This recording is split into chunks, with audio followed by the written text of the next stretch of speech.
Bismillahirrahmanirrahim. Assalamu alaikum everyone, and welcome to the second event marking the launch of the Global Islamic Fintech Report 2021.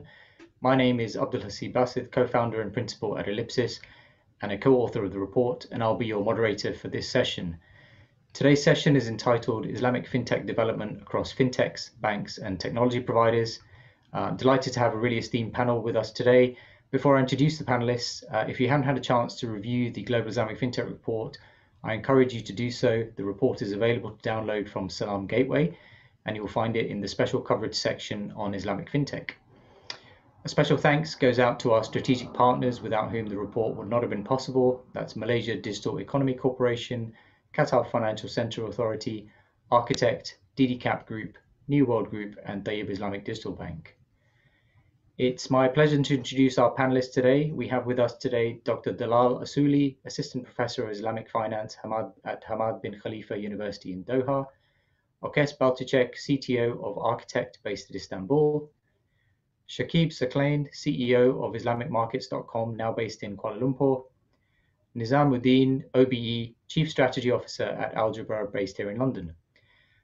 We'll be taking audience questions to the panelists at the end of the session. Please use the Q&A function that you find at the bottom of your screen to submit your questions throughout the session, and we'll come back to them at the end. Welcome all. Let's dive straight into the questions. Dr. Dalal, thank you very much for joining us today, and thank you for your very kind contribution to the report this year. In the report, we saw that there's now 241 Islamic fintechs globally, the landscape growing at a rapid pace. What's your assessment as an academic in this space of what the gaps are that exist in the Islamic finance industry, and what creates this opportunity for technology first players to launch and gain a foothold in the industry?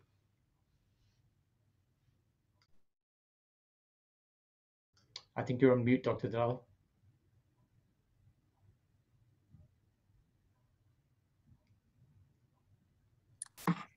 Thank you very much, Abdul Hasib, and for the invitation, and congratulations again for this very insightful report that I encourage everyone to download and read.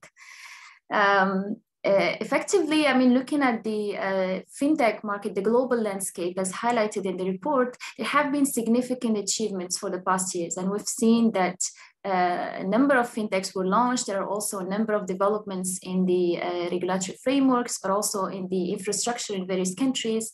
And we've shared also our experience here in Qatar in terms of the conducive environment for fintech development. But there are still opportunities, and the opportunities, I would identify 5 areas that basically require more innovation. And again, the first movers will have the opportunity to grab these opportunities. Number 1 is trade finance, which still has relatively small representation in the global trade market if we look at the contribution of Islamic finance in general. And that is due to various factors. Among them, of course, is the dearth of Sharia compliance products for trade finance. And that could be, but also the availability of products. So one of the key areas and one of the key innovations that could support the development of trade finance leveraging on fintech is using the blockchain technology, for example, that could be a possible alternative by using smart contracts, for example, to enable the existing formats of letters of credit. On the other hand, there's another area which was also highlighted in the report, which is the Islamic social finance. As we know, currently, one of the key issues when it comes to Islamic social finance is the collection and channeling of funds.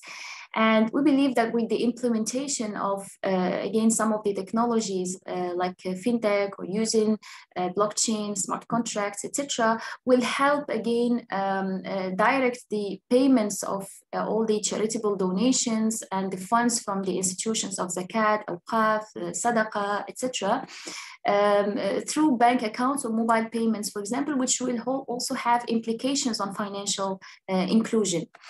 So there is a need for, again, integrated solutions in this area that not only are focused on the collection of those funds, but also on the distribution and the intermediation of funds to the channeling of funds to the social projects. And we've seen that there are a number of, again, sustainable development challenges in many countries that require further mobilization of financing from, again, social finance sources as well, but also in terms of how these funds are effectively channeled to the right projects and the right people in need.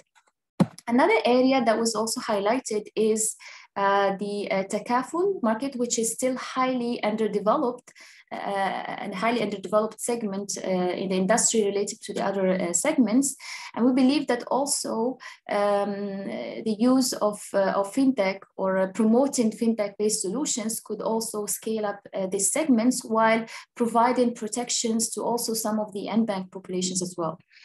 In addition, we've seen some development of some solutions when it comes to wealth management, and this is also that there are still opportunities in this area which can help, again, promote or facilitate the utilization of technologies like AI to promote, for example, optimal investments in portfolio investments through either robot advisories, which also could help eliminate the need, for example, of expensive financial advisors, etc. And finally, in the context, of course, of the current pandemic and the post-pandemic opportunities as well, there are huge opportunities when it comes to green finance and accelerating the post-COVID green recovery as well. And fintech could play a significant role in this area. So green fintechs, for example, could help facilitate access to asset management companies, either selling green and sustainable investment products, but also in terms of facilitating the mobilization of financing, for example, using blockchain for the structuring of sukuk, green sukuk, and also in other sustainable development to achieve other sustainable development objectives. Thank you. So if I'm understanding you correctly there, then you think the opportunity lies within really greenfield space where finance is developing and technology has a role to play. What then do you see the role of Islamic banks being as we go forward? Specifically, they are obviously the mainstay of the industry, have been to date, largest set of Islamic finance assets globally. Where do they fit in then in this dynamic? I mean, that's a very good question, because if you look at the discussions currently, there are discussions whether should fintech, companies replace actually the existing banks and all. But I would say, rather than talking about replacing, I would talk about, disrupting even the activities of banks themselves. And here again, there are tremendous opportunities for collaboration and synergies between both fintech companies and also banks. Again, one of the advantages in case of, when synergies are implemented is that the fintech companies can leverage on the existing networks of Islamic banks, again, that are well positioned and who have access not only to their local and regional markets, but also we've seen some of the banks who have also presence in international markets. So I think synergies and collaborations between these banks will be very beneficial to address those challenges, including financial inclusion, but also promoting, all the green recovery opportunities. So Nizam, if I can turn to you next. I mean, we know that Islamic banks are the mainstay of the industry, but we do see this new phenomenon of challenger banking that's been coming to the fore, and we could argue that 2021 will be the year that multiple Islamic digital challenger banks launch, including Algebra. Perhaps you can tell us a bit more about the strategy of Algebra and what is the opportunity that you see in this space for challenger banks, and how will the strategy for challenger banks differ from what we see from the incumbents? Sure. Thank you, Abdul Hasib. Assalamu alaikum, everybody. It's a real pleasure to be here, and congratulations to you and your team for the report of recent years. I will say, compared to perhaps my fellow panelists and their expertise, I'm still relatively new to the world of Islamic finance. And I say that with the caveat with what I'm about to say, which is I think it's fairly unhealthy for us to be talking about the Islamic economy in a context where we measure the success of the industry based on its size. We heard Dr. Jalal talk about the unbanked. Ultimately, we live in a world where 800 million Muslims, which accounts for close to 50% of the global Muslim community, who remain unbanked or underbanked, and the vast majority of whom are women. And I think we need to recognize that there's something broken there, and we need to focus on building the future state of the industry. This will be of no surprise, of course, because I know in the recent report and in reports previously, the team has absolutely highlighted this, talking about poverty, inequality, financial exclusion. And these are problems that haven't been fixed. And I think the other really interesting challenge that we have is a intergenerational shift. And certainly, and I know there's a massive demographic shift in terms of the youth entering the workforce in the Islamic world, certainly with Muslim diaspora communities in the West and in London, where I am dialing in from today. There's also a huge disproportionate emphasis on the young. And I say that for a number of reasons. One, of course, because expectations will differ and shift. And two, the way they access is incredibly different. And so whilst Islamic banking assets are larger than ever, and something that they, which will grow, and I think that's fantastic, they're still also relatively small compared to the number of Muslims we have globally. So a major opportunity here is to disrupt the classic Islamic banks by being more price competitive, efficient, agile. And I think what we are doing at Algebra and many others are doing is a digitization of Islamic financial services. And that's, for mass distribution across consumer markets. And the one thing I did really want to focus on, and I think this is going to be key now, is in terms of understanding where consumers are today. And consumers, I mean big C, for consumers as opposed to just Muslim consumers. I think what we have seen with Islamic banks and the beauty of the underpinnings of Islamic banks is, of course, a relatively risk-averse approach that weathered the storm during the financial crises, then saw a bit of a hiatus in terms of growth. And now I think what we're seeing, and I'll give you two examples, most recently in the US, and certainly in the UK, the Robin Hood issue, where young people, effectively took a bunch of hedge funds to task, partly because of their mistrust and distrust in the system. And that's important, because I think what we're seeing is potentially the full potential of Islamic finance to be unearthed, both beyond the Muslim consumer and into wider society. And the way to do that is partly one of the ways in which we as Algebra have positioned ourselves, which is to focus as much on those who have ethical and values-based needs in terms of Sharia compliant financial products, but also in terms of social impact. And I think that's incredibly, incredibly important. And I think historically, an approach where we move forward with our products, where we do no harm, right, which is the principle behind our services, I think we have to actively move towards doing good. So be more assertive in doing good as opposed to preventing harm. So what does that look like? I think that these are popping up all over the place, and I'll give you a couple of things that we are doing at Algebra, because I don't think it's just an issue for Muslim consumers. I think what we're also seeing is society, especially minority communities in the West, are opting for financial services that accord with their values and their beliefs. We're seeing Greenwood Bank emerge in the US, which is for African American and Latino communities. We're seeing Lucy Bank in Singapore for women. We're seeing Economy, which is about social impact. And I think what we really have here is an opportunity to start addressing some of the bigger problems that I talked about at the beginning. And that's where I think the strategy differs from perhaps some of the more historical Islamic banks. From an Algebra perspective, we're taking a truly systemic approach to financial inclusion. What do we mean by that? Of course, our products are going to be fully compliant to the needs of our consumer, but we're also looking to shift as a corporate structure a full focus on shareholder primacy towards stakeholder maximization, for example, to make sure that we are thinking as much about our communities that we impact, our supply chain, our staff, as we are about our shareholders. We're also doing, I'll give you another example in terms of the spirit of partnership. we have already teamed up with an exceptional organization in the UK called the Patchwork Foundation, and we're supporting a group of young people to become the next generation of policymakers in the country. These young people are from underrepresented backgrounds. They often are from communities that are underserved in terms of banking and services.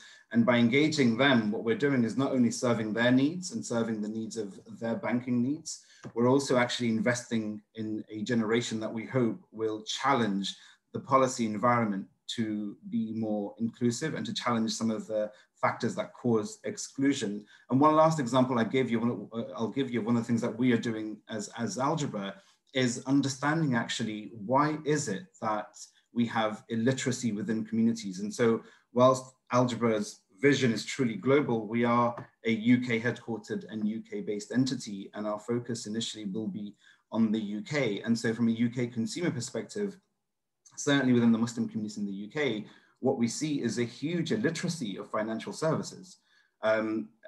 Forget Islamic finance, we mean financial services, period.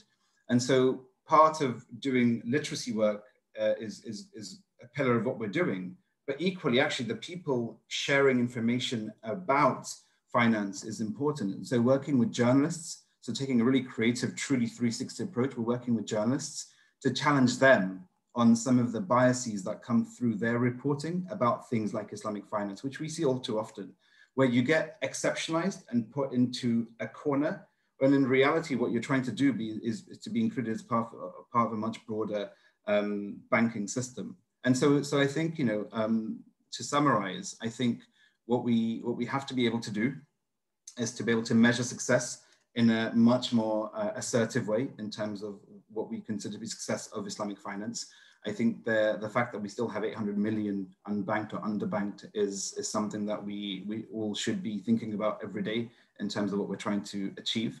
And then I think in terms of the strategy for challenger banks and challenges generally to the industry, I think there is a real opportunity to connect dots between Muslim consumers and wider consumers and wider society, and to fulfill the potential of Islamic finance to be a true alternative source of ethical finance and socially impactful finance. And that's the approach that we're taking at Algebra. So thank you for that. That's interesting.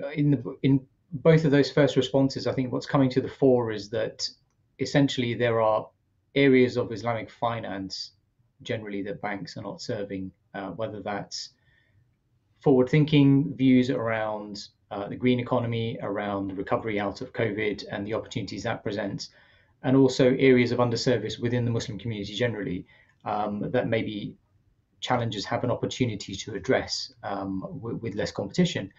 And it's interesting, in a fintech discussion, really what we're talking about here is actually it's a business model, it's strategy, it's target market. So maybe let's turn it back to the technology. And Okesh, if I can turn to you. Architect has a fantastic record of building technology stacks for Islamic banks. You've done it multiple times. Your technology is used in a range of Islamic banks around the world. When it comes to this challenge for banks themselves, how are they addressing technology? How do they see technology adapting their business model? What are their interests when it comes to the future technology, how it provides them some competitive advantage? And how are they responding to what they see around them with fintechs coming to the fore? Thank you so much, Abdulhasib. Thank you for inviting me. That's such a beautiful global event, and congratulations for the report. Really, I love it, and my team is also love it. Very insightful report, and especially good design. I love it. Yeah.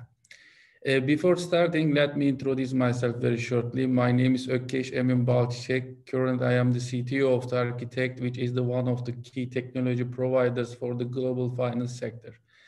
I have been working on the technology domain for 18 years. For last 12 years, I have worked on reshaping the banks in the light of the most up-to-date and disrupting technologies, processes, tools, and best practices, and etc. As an architect technology company and as me, I would like to say salam everyone and salam to valuable panelists and salam to our precious audience. I'm glad to be here with you. For answering the question in my point of view, I think there are 5 main reflections in Islamic banking sector for the future competitive advantages and responding or collaborating with the Islamic fintechs. These are first, digital transformation, second, IT modernization, and third, digital attacker, and using public cloud technologies and playing an ecosystem player role. If you look at the Islamic banking sector, we can easily see that the Islamic banks are all focusing on their digital transformation programs. You know that the digital transformation programs usually has 3 legs. First, people, the second, process, and the third one is the technology. We need to think the combination of 3 legs in the one bottle.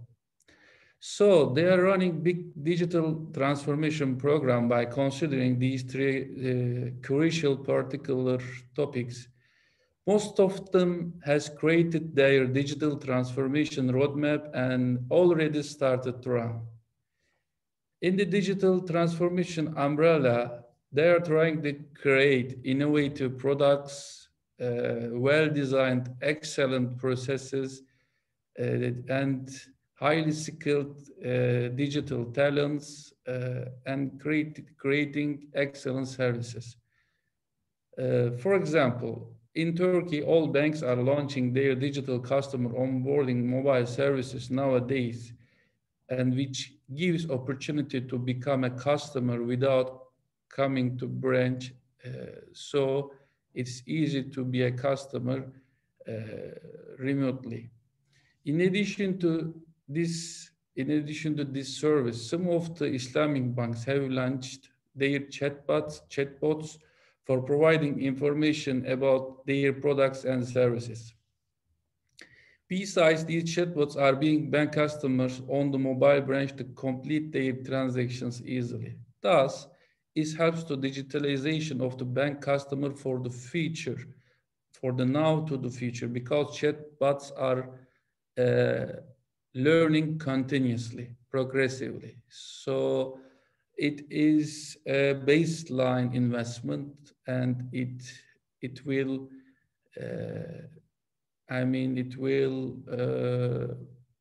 enhance more and more. Furthermore, the hyper automation topic is very popular in the digital transformation programs and the Islamic banks. Islamic banks love hyper automating their processes with application development or using robotic process automation tools and that kind of things. There are huge investments on the banks, and for the fintechs, it is hard to beat that kind of achievement. But as an architect, we will help our fintechs if they want to collaborate with us. Okay. For the Islamic bank, hyper-automation motto is here very simple.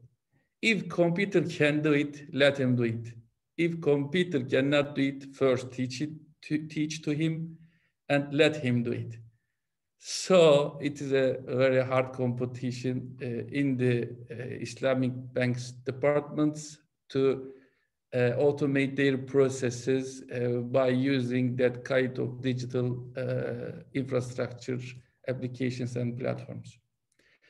Last but not least, some of the bank launched citizen data analysis training program to go faster, because you know that everyone knows that the data is oil. So everyone need to understand it, analyze it, getting knowledge from it, to use the products and services to compete with the rivals.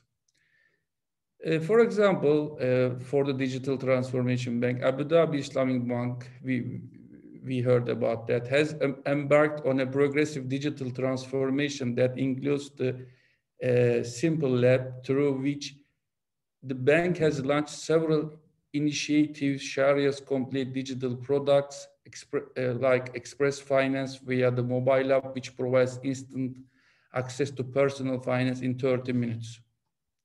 Another example from Malaysia, Bank Islam has a huge digital transformation program, and its banking platform across its entire network. Through this, the bank aims to deliver cutting-edge innovative solutions to SMEs and customers across country.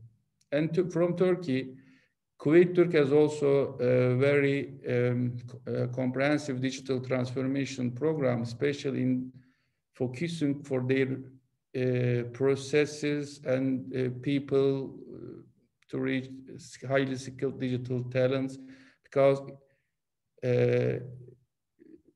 it has a good technology, the highly modernized technology, so they are focused on the processes and technologies. Peoples. To summarize the first item, Islamic banks are focusing on digital transformation everywhere, very well, and they are investing too much to keep live in the future. Next reflection point is IT modernization. We know that the technology is developing the easing phase. So the Islamic banks have to remodernize their IT progressively. In the sector, we heard about that Emirates NBD is having an IT modernization project as part of its digital transformation program by implementing next generation infrastructure to enable their complex IT environment. I am also experienced with IT environment when I know that how it is complicated. So it is very important to create good IT governance processes, create highly skilled, well-designed main core banking platform, digital channel mobile applications, and the security. Everyone knows about that data breach has huge cost to the branch. So the banks reserve a big portion for the security and IT modernization project. By the way, in this point, we are providing that kind of multi-factor authentication program. Another reflection point is, as I mentioned at the beginning, creating digital attackers or creating digital attackers. And here some examples from Warba Bank, Express Financing, from Kuwait Turk, Senin Bankan, from Emirates NBD Live. We can see easily they are trying to digital attackers to target young generation or the next future customers. Focusing areas, public cloud and software as a services side. Unfortunately, still it is not allowed to provide financial services by using public cloud in Turkey for the bank, but not only for the Islamic bank, but also Fintechs are not allowed to use that kind of platforms. But in the global era, we know that public cloud provides good opportunity minimizing cost for both sides. These platforms support deep knowledge-based tools and services about artificial intelligence, especially cognitive science.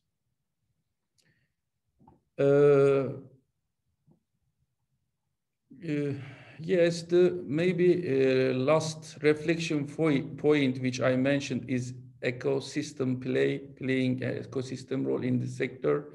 Many Islamic banks are known to be putting effort to develop ecosystem platforms in a short while. It is obvious that open banking will be the key success factor for the Islamic, especially large Islamic banks, to compete or collaborate fintechs. It's clear that open banking creates win-win environment to all parties. I mean, if an Islamic bank is able to share its services via public APIs, it will create lots of digital sales channels for free of charge. Now, we can ask, is this a bad thing? Imagine that there are a lot of Islamic fintechs working for selling your products. Yeah, it's cool. As an architect, our strategy is here being connection point and hub for the financial sector systematically with our API product. We are a kind of volunteer company for the ecosystem. Please visit us about that if you are interested. These are my overview about Islamic banks focused on with regards to technology development to gain competitive advantages in the future against their rivals. And as an architect, we are proudly providing products and services and to help the bank and fintechs. Thank you for listening to me and asking a question for me, Abdulhasib. Thank you for your Thank you. audience and contributions. So it's interesting. You said you touched on some areas there about why innovation from Islamic banks is less outward facing. I think there's some you touched on there are some transformation issues, some legacy technology issues that they are working through, and this will take some time because the technology stacks are quite complicated, and they are looking at some of the leading sort of game-changing technology and how they can integrate that into what they already do. But I'll come back to you on the point you raised about open banking, because I think it touches on one of the later questions. Okay. But before I do that, let's move to Shakib. I think Shakib, you have a very interesting viewpoint in the industry for many reasons. Firstly, you know Islamic markets works with the incumbent financial services space. You are a fintech by nature. You have a very unique way of interacting with the current Islamic finance sector. And you have as many fintechs do, you have a global ambition, and you're really a pioneer in this space. You started off in the UK, you've migrated your entire business to Malaysia, to a market where you see growth opportunities. I mean, most fintechs that we speak to have this global mindset now of we're going to start in one location and we're going to build from there. In the last webinar, we heard from various jurisdictions on how they're enabling that and how they're creating the environment for startups to flourish and then find scale globally. I think, could you give us a bit of your experience of firstly, working with the incumbent financial services space, and then secondly, what advice and what considerations should fintechs be looking at as they're moving beyond their initial jurisdiction and looking more internationally? Thank you, Abdul. Assalamu alaikum, everyone. Hope you're all keeping well. I think one thing is very clear from your report, Abdul and Salam Gateway, is that we're entering a new era when it comes to Islamic fintechs. The diversity, the depth and variety of this market is quite unprecedented. It's not something that we've witnessed before. And also what is exciting for the founders on the other side is the level of new capital that's slowly starting to trickle down into the industry. And I've been in this space for a number of years, and it was a tough undertaking to have investors understand the Islamic economy and the opportunities that exist in the Islamic economy. And I think the message has got through now that there's a great deal of excitement about this space, and people do want to participate in this. What is also encouraging for me is the level of strategic investors and investment that's taking place. And yes, right now, for the next 12 months, maybe 18 months, there are a number of challenges that firms have to keep in mind. But at the same time, we feel that strategic investors do have that long-term horizon, and they do bring in that patient capital that is very much needed in this space. So naturally, the question here is, how do we scale up? How do we grow our operations into different markets? And of course, those are already established in the Islamic economy will know this very well. And those are new to the market will be finding this out very soon in terms of when you operate in this market is deeply fragmented, disconnected on a global level.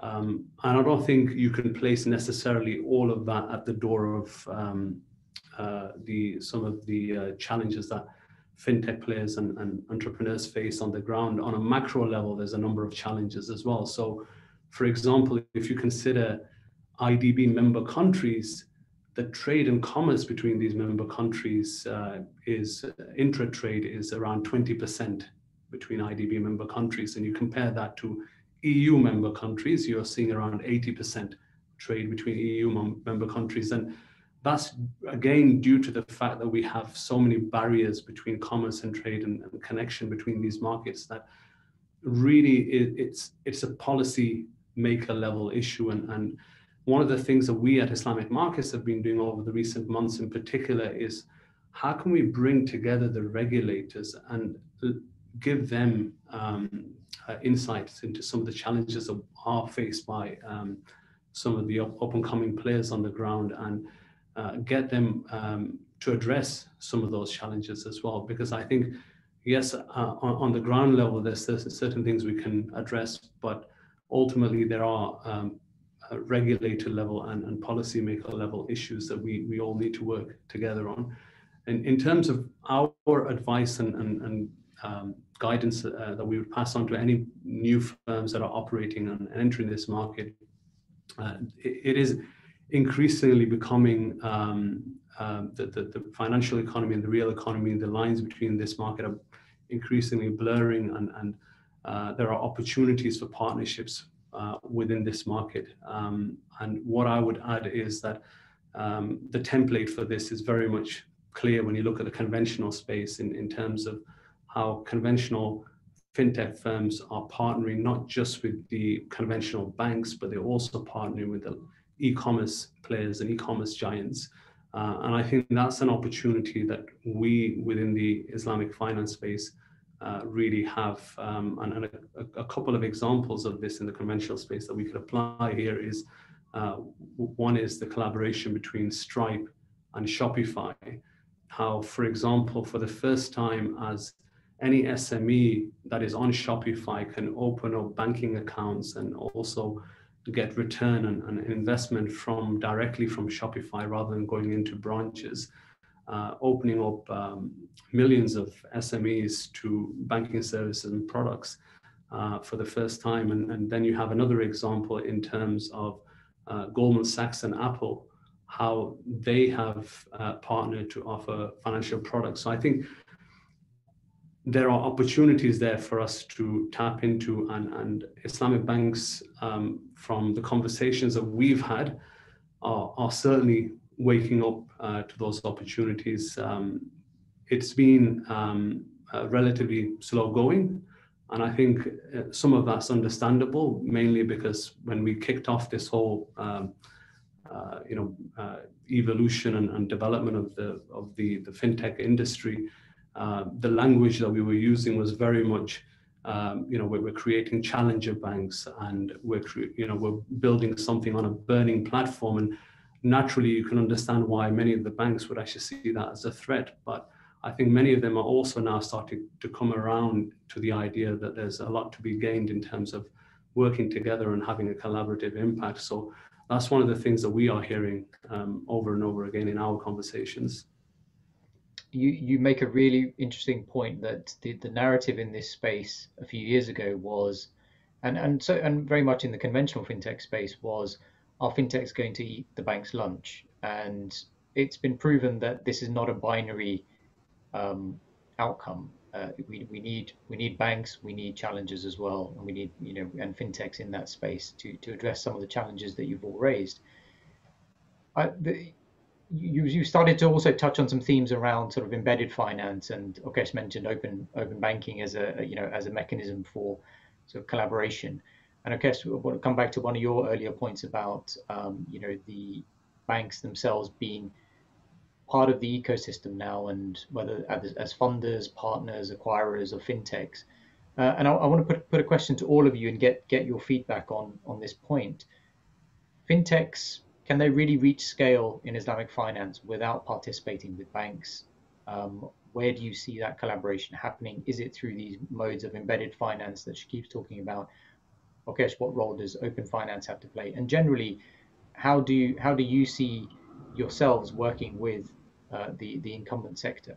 So maybe we can go in reverse order. Maybe go through from you, Shakib, and go back to Dr. Dalal in reverse order.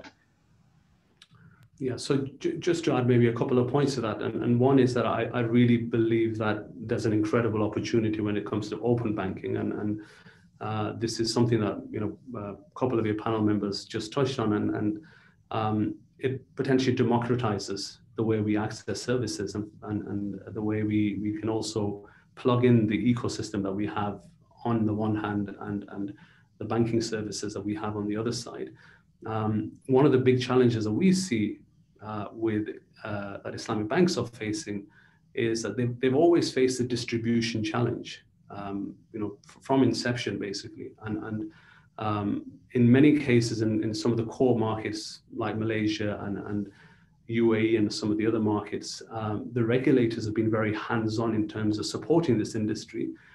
But that distribution challenge has taken decades, last couple of decades, to resolve in terms of opening up various branches and spreading the products across the industry. But what I would argue is that the distribution channel in the future that the players need to really depend on are the e-commerce and the marketplaces. And those are the areas where banking players need to really focus in terms of partnering with the key fintech firms and providers on the ground. And that's something that's again happening in the conventional space, but we're not seeing enough of that in the Islamic finance industry. And I feel that if we can again collaborate and join forces in terms of the offerings that fintech firms provide to Islamic banks, and many of them come with vast ecosystem of users that already are using their platforms, there's an opportunity here to distribute products more effectively. One thing to keep in mind here is that Islamic banking is naturally very inclined towards the real economy. So the products that we have in the Islamic economy, they're very nice fit for Islamic financial institutions. So I feel that Islamic banks and fintech firms here do have that opportunity to partner to address the opportunities in the real economy. So, Okesh, coming back to your point about open banking, then where do you see the banks taking that, and how do you see them using that as a collaboration mechanism with fintech? Okay, thank you again, Abdulhasib. In this point, I think that firstly, I think that fintechs can reach scale in Islamic finance without the participation of Islamic banks. Why? Because it is just related to a thing like a VC funds, venture capital funds. We know that most of the Islamic banks nowadays, they are created venture capital funds, but it is not important to create, coming from Islamic funds, it's Islamic banks funds. It is not needed. Every each investor or try to invest that kind of fintechs to reach exponential growth. But in this perspective, let me explain the Islamic banks propositioning related to venture capital strategy. As far as I can see, they are now creating venture capital funds, and some of them established venture capital investment company for their investment that manage that kind of funds. They set up incubation and acceleration centers for fintechs and startups, and they are trying to become a partners by buying shares, exit by selling or shares, and etc. And this is one way to being or creating fintechs for new entrepreneurships. But the other side, there are lots of native VC. I mean, native VC. Why I'm using that kind of words? Because I think that VC, becoming a VC needs a little bit long period of time. It's a kind of atmosphere. We need to understand, okay, but it is not enough. We need to live in VC ecosystem to understand well. So we know that there are lots of venture capital funds in all around the world. They are searching for the fintechs, Islamic or non-Islamic. So I think that the main key success factor is the understanding these ecosystems and being a partner for these ecosystems. Regarding the open banking, okay, this is the investment portion of the fintechs. Regarding the open banking, not only fintechs, but also all of the Islamic banks need to have open banking system or capability to integrate with each other. Why? Because the finance system is not small for a huge company can cover all of them. So they need to collaborate with each other to support each other. And the open banking capability is not easy as we imagine. Why? Because we need to put an API gateway to integrate to other parties, but we need to, the Islamic banks and fintechs, Islamic fintechs and Islam banks need to ready to connect each other very easily. So easy to integrate needs huge investment to, developing processes, technologies, infrastructures, peoples, the networks, and then kind of things. But for the starting point, every Islamic banks and fintechs need to set up their first international open banking gateway, UK banking standard or Berlin Group standard or PSD2 standards. They need to include that kind of standards for their systems, technology, infrastructure to integrate the other parties. This is the first step. The second step, understand the ecosystem and develop their networks with the other companies, fintechs, Islamic banks, and that kind of things. And the third one is, developing a use case, business case. It is the maybe most important part, but the infrastructure, if your infrastructure is not ready, it will not be a success story. So these are my overview about the open banking, Abdulhasib. Yeah, thank you. Short. Thank you for that. So Nizam, coming to you, you talked about, algebra strategy being one of working in the space that banks have largely ignored. How are you thinking about then collaboration, maybe if it's not with the banks, with other fintechs, and as Shakib talked about, with technology players? What sort of algebra's collaboration strategy going to look like? Sure.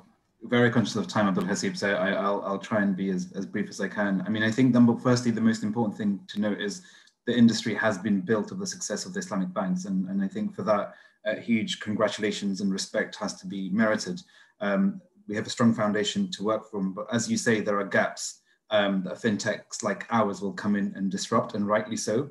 And we'll disrupt that both to try and nudge the bigger players to do the right thing and move in the right direction, and equally to build ourselves to be the bigger players in the future. So in response to your question, ultimately, yes, fintechs can reach scale in Islamic finance without the participation of Islamic banks. But I think where it is done in partnership, and partnership can be important and is important, it should not be done at the expense of stifling growth of the agility of the fintech. So I think in that sense, some form of respectful disruption, if I can coin that phrase, is important. And I think as Shakib has said, where we absolutely as Algebra, and I think many other fintechs are positioning ourselves, is to scale doesn't happen overnight. So you have to build the foundations, as co-founder and CEO Ziad Idris says regularly.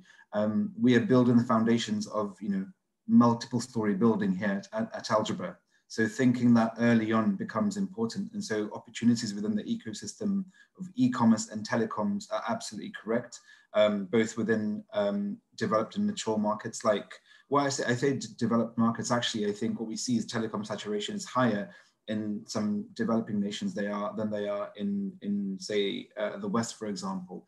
And so I think being able to articulate what that strategy is and where is incredibly important. And I also did very quickly want to mention one other thing in terms of the relationship between the two. And I know probably won't have time to go into the Q&A, but there was a question about COVID context and trust.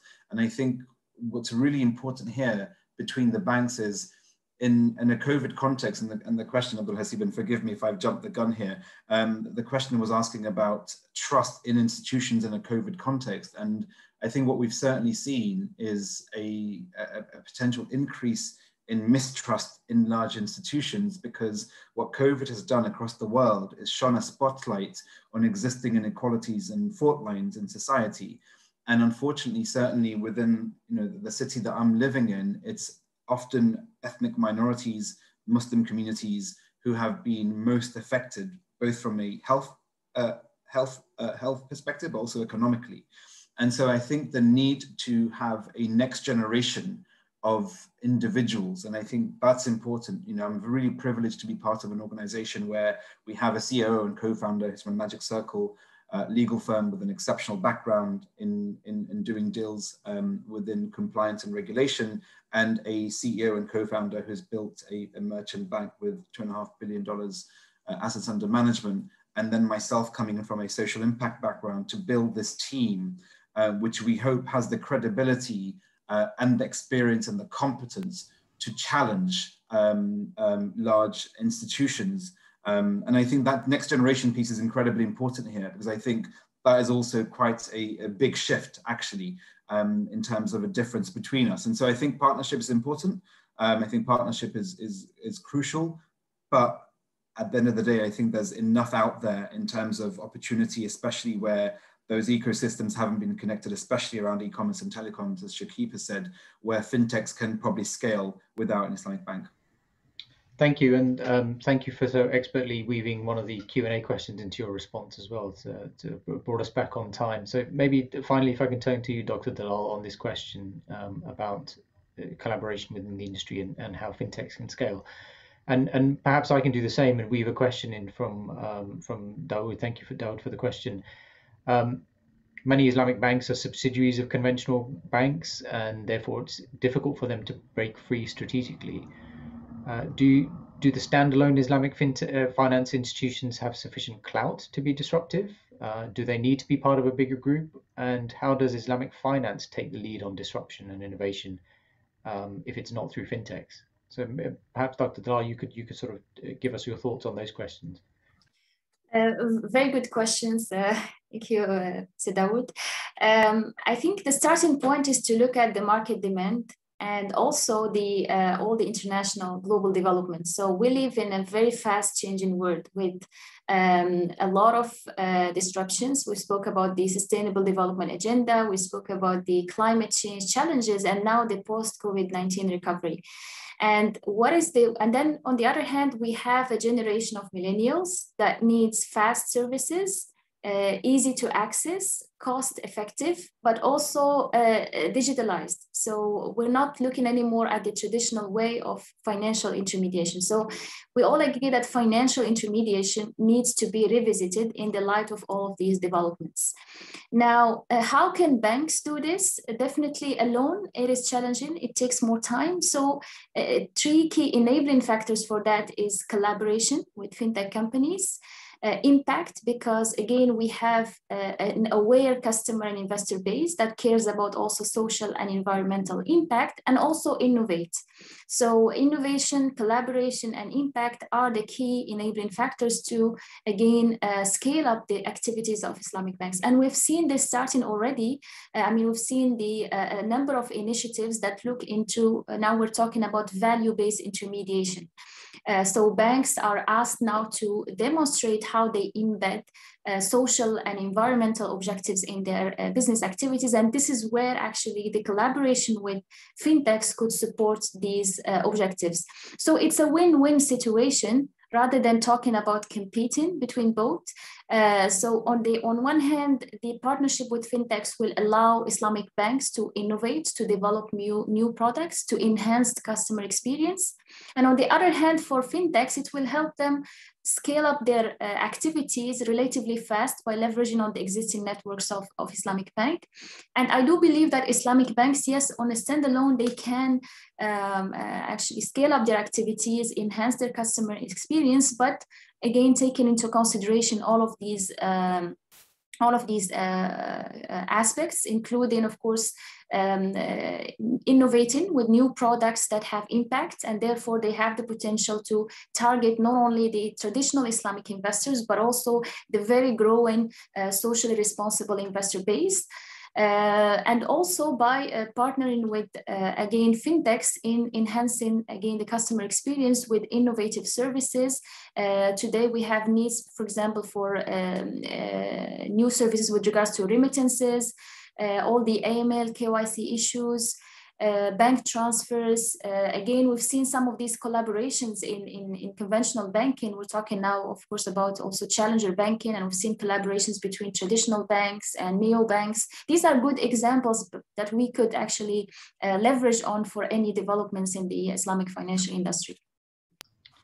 Thank you very much, Dr. Dalal, and thank you for keeping us to time. We're getting a response from Dawood that certainly agrees with your points on collaboration and earlier points that were raised about younger generation playing an important role, and incumbents effectively bridging that gap. So thank you for your comments. That brings us to pretty much the end of our time. Thank you very much to our esteemed panelists. You really helped to add colour to the state of the Islamic finance and Islamic fintech sector to supplement the research and the report. For those who've joined us today, thank you very much for your time and your attention. You can find us on LinkedIn and Twitter if you'd like us to address other topics from the report. If you'd like us to invite other speakers, please do give us your recommendations, and we'd be happy to do that in future.